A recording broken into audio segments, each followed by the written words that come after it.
Capitão Marvel, a Gangue dos Ratos. Bem-vindos ao canal Ponto de Fuga. Aproveite esse momento para se inscrever no canal, ativar as notificações, curtir o vídeo e convidar seus colegas para assistir. Vamos à história.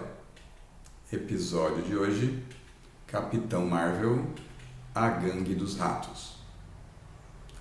Essa história foi publicada originalmente em 1970, na 20ª edição da revista Capitã Marvel, e aqui no Brasil ela foi publicada 9 anos depois, em 1979, na revista Heróis da TV, número 2, que custava 22 cruzeiros.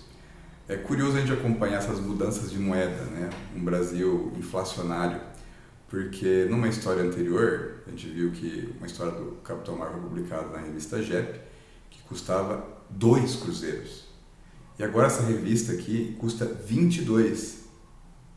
Então, talvez seja interessante até para pessoas, né, do século XXI, que não conheceram o Brasil autoinflacionário, perceberem como que as coisas aumentavam de preço de forma absurda, né? E elas acham que atualmente as coisas aumentam de preço. Bem, nós vemos na capa da Heróis da TV. Heróis da TV foi, na verdade, uma segunda série com esse nome. Existia uma revista Heróis da TV que publicava histórias de Hanna-Barbera, né, dos personagens dos desenhos de Hanna-Barbera. E aí, depois, esse nome foi reaproveitado numa série para apresentar os heróis da Marvel. E aí essa revista era uma coletânea. Então, era uma salada de personagens, né? Não tinha elenco fixo, então você não sabia exatamente quais histórias você poderia encontrar, né? Às vezes tinha uma série de histórias de um personagem, acabava, aí entrava outro. Nessa revista aqui a gente sabe que tem o Mestre Kung Fu, o Homem de Ferro e o Capitão Marvel. Não quer dizer que na próxima edição esses 3 personagens iriam aparecer novamente, né? Mas, pelo menos, o Capitão Marvel apareceu na capa. E aí, na capa original, a gente vê o Capitão Marvel segurando uma criança, uma menina, e ao redor dele tem um pessoal mascarado, né, cujas máscaras insinuam más intenções, né? Alguns estão com pé de cabra, picareta. E aí alguém que está fora do plano, que está falando: você voltou, Capitão Marvel, apenas há tempo de encarar a Gangue dos Ratos. E aí tem mais um outro título à esquerda, que é, né, o Caçador e o Holocausto. E finalmente na parte de baixo, né, porque parece que não precisa de bastante texto nessa capa, né, para conseguir contextualizá-la. Nós temos assim, né, de volta, né, por demanda popular, o herói que não morreria, né? Bem, vamos tentar descobrir, no final de contas, o que o Capitão Marvel está fazendo, quem é esse pessoal. Olha, a história começa com um quadro de página inteira, né? Isso é bom para ocupar espaço. Mas tem a transformação do Rick Jones em Capitão Marvel, ou do Capitão Marvel em Rick Jones. Não é a transformação, é a troca deles, é que um deles vai para a zona negativa e o outro vem para a Terra. E aí um texto de reflexão sobre o que faz pessoas, como que é ser 2 pessoas diferentes, né? Que aí é sempre, na verdade, para quem está chegando na revista pela primeira vez, né, o roteirista aqui tem que tentar explicar como que é esse relacionamento entre o Capitão Marvel e o Rick Jones.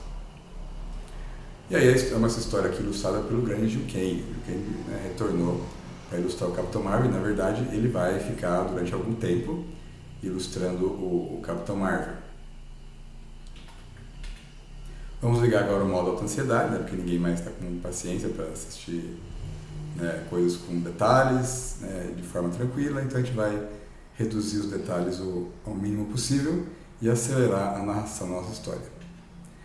E aí a gente já pula para o Capitão Marvel voando em algum lugar dos Estados Unidos, né, e ele acaba descobrindo um tornado. E esse tornado vai acabar arrasando uma cidade, e é nessa cidade que vai se dar a parte da história, né? O Capitão Marvel descobre o quê? Que depois da devastação do tornado, tem uma gangue que ela sai saqueando tudo, aproveitando, né, a devastação da cidade e sai saqueando tudo.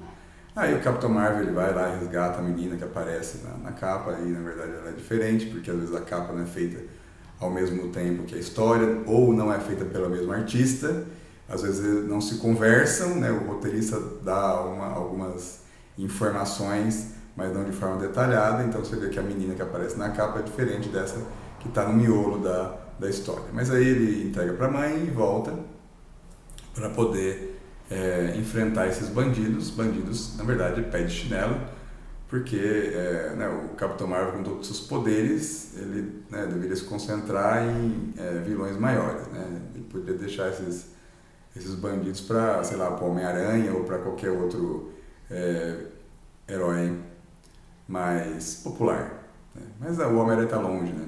Essa história não é em Nova York, ela está numa outra cidade. Então, o Capitão Marvel está por ali e ele tem que resolver. Bem, e aí o Capitão Marvel vai lá, dessa porrada nesses bandidos, que não é muito difícil, né? Porque são bandidos comuns, não tem superpoderes. Só que o Capitão Marvel, depois disso aí, ele tá exausto, né? Tem alguma coisa, algum problema com ele, desde que ele enfrentou o Yon-Hog, ele está tendo alguns momentos de exaustão e ele acaba caindo. Né,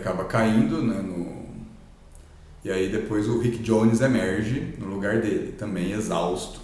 Né? Eles estavam, por causa desse problema de exaustão, o Rick já estava em busca de um amigo dele, né? O Dr. Bruce Banner. E ele acaba conseguindo chegar, pelo menos perto, de um esconderijo do Dr. Bruce Banner, que o Rick conhece, porque o Rick, se você assistiu o vídeo do Rick Jones, você vai saber que o Rick Jones foi o primeiro parceiro do Incrível Hulk. Na sua carreira de parcerias, né? A primeira parceria dele foi com o Incrível Hulk. Na verdade, o Dr. Banner virou o Incrível Hulk por culpa do Rick Jones, que invadiu uma base de lançamentos da bomba gama. O Dr. Bruce Banner foi salvá-lo e acabou sendo atingido pela radiação da bomba. Quando o Dr. Banner vê o Rick Jones nas câmeras de segurança, ele já fica apavorado com aquilo, porque ele sabe que o Rick Jones estava junto com o Capitão América, né? De repente ele aparece ali, o que ele está fazendo? Será que ele veio traí-lo, né? Veio atrair os Vingadores para caçá-lo? Ele começa a ficar com raiva, né? A gente sabe o que acontece quando o Dr. Banner fica com raiva. Ele se transforma no Hulk, né? E aí o Hulk já começa ali a quebrar tudo, e aí ele sai daquele esconderijo e ele dá um salto que parece que ele vai ali esmagar o Rick Jones, né? Ele fala que ele vai matar o espião, né? Sendo que o Rick é o amigo dele, né? E a história acaba aí. É claro que a história acaba aqui para dar um suspense, né? Então, quer dizer, o Hulk agora apareceu na história do Capitão Marvel, né? E aí ele vai ser o personagem central da próxima edição. Então é isso, né? Se você quiser saber se o Rick Jones foi esmagado pelo Hulk ou se o Capitão Marvel apareceu para enfrentar o Hulk, você assiste o próximo vídeo. Obrigado pela sua audiência.